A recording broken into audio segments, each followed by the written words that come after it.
Nou, ik vind het wel weer heel leuk om hier weer terug te zijn. Ook de reden waarom je hier terug bent, dat is voor dit wat je om ons heen ziet. Maar ik vind het leuk.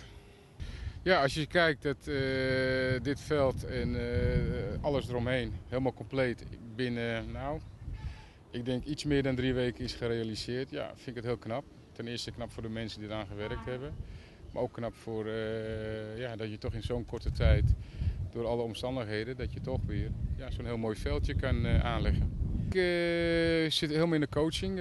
Ik ben net een jaar geleden heb ik mijn buitenlandse avontuur in Canada afgesloten. Ik ben nu weer terug in Nederland. Zit te wachten op een mooie uitdaging. Totdat er een mooie uitdaging is, zal ik mijn ambassadeursrol van World Coaches, dat is een project wat de KNVB heeft, een maatschappelijk project, zal ik zoveel mogelijk proberen aanwezig te zijn. En dat is ook een van de redenen dat wij hier zijn namens World Coaches, de KNVB en Philips. Maar ik zit te wachten gewoon weer om op het veld te gaan coachen. Nós estamos muito contentes com isso.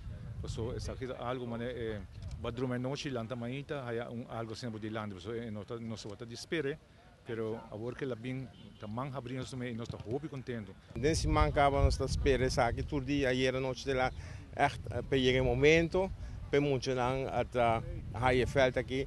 Nesse mancava ayer nós temos problema que muito lang para não trinqueriba, nós não tá sin entusiasmo, ja. Perfeito, echt. A mim personalmente está hobby contento, obviamente precisa danke na AVB, KNVB e governo que han um bonito projeto para Aruba en generalmente para Brazil San Nicolás. Dit hele project gerealiseerd is binnen een maand. En dat vind ik, dat mag ik toch wel de aannemer en de mensen die hier hard aan gewerkt hebben, mag ik wel een complimentje geven. En de lichten die gaan zo ook aan? Die gaan branden. Die gaan, tenminste, dat is me beloofd dat ze gaan branden. Dus dat moeten we afwachten. Maar ik denk het wel. En dan is het dus, dan kan Centro Di Barrio het gaan gebruiken. Maar dan kunnen ook de scholen uit de omgeving er 's morgens gebruik van maken. Trimedia, 's middags de kinderen. En 's avonds dus ook de kinderen van Brazil Juniors. Dus dan gaat het gebruikt worden. Net als het Cruijffkort, wat ook vaak gebruikt wordt.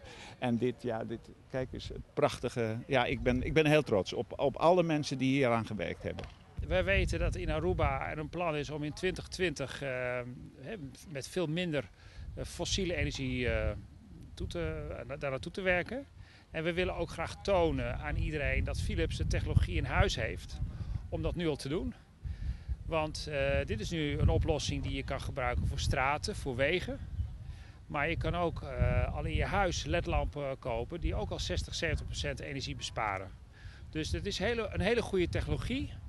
Je hebt betere kwaliteit licht en je geeft per maand minder uit aan elektriciteit. Dus het kan niet beter.